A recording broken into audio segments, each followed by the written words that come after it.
A situação é a seguinte, você está dirigindo e você faz uma redução de velocidade para passar em uma lombada. Só que essa redução não é o bastante para ser necessária fazer uma redução de marcha também. Você reduz a velocidade, o motor fica ali entre 1.100, 1.200 RPM e depois que você passa dessa lombada, você vai acelerar e o motor faz um tec-tec-tec. Parece que está quebrando alguma coisa dentro do motor do seu carro. Se você reduzir a marcha, obviamente você vai aumentar o giro, vai aumentar a força e vai resolver o problema, porém isso vai ter aí um custo de combustível pela redução e o aumento de giro. Porém é uma situação onde normalmente não seria necessária fazer essa redução. Eu tenho um Nissan March 2014, modelo 2015, e se o seu carro tiver o mesmo motor, muito provavelmente essa situação vai se enquadrar para você. Outros fabricantes, outros motores eu não posso falar porque a minha experiência é justamente com esse carro que tem o mesmo motor do Versa e, se eu não me engano, é o mesmo motor do Kicks também. Um amigo meu me deu uma dica que ele já usa há algum tempo, inclusive ele demorou para me dar essa dica, talvez eu possa até chamar ele de amigo da onça, e a dica foi abastecer um pouco de etanol, já que eu abasteço somente com a gasolina. E o que eu fiz foi seguir para o posto quando o carro estava próximo da reserva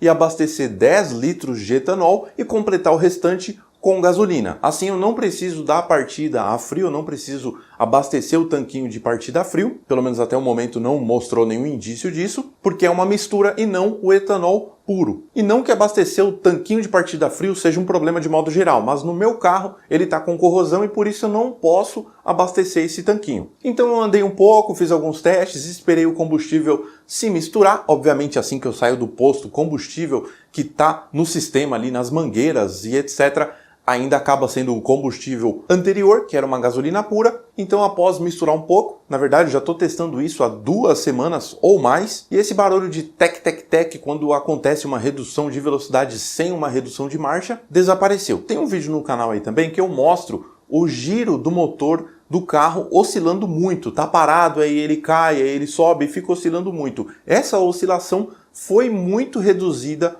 com essa alteração do combustível. Não sanou completamente o problema, mas a oscilação agora é mínima e antes era uma coisa que incomodava muito. Então fica aí a dica para você poder fazer um teste colocando um pouco de etanol, um terço de tanque de etanol, por exemplo, e completando o restante de gasolina. Vai, faz, testa uma vez e vê aí se resolve esse tec-tec-tec maldito que acontece toda vez que parece que está quebrando alguma coisa e é simplesmente agoniante. Dá uma agonia lascada, aquele barulho, parece que está quebrando tudo. E com isso é o fim do tec-tec-tec. Se você gostou do vídeo, deixe um like, se inscreva no canal. Até o próximo vídeo, um abraço e tchau!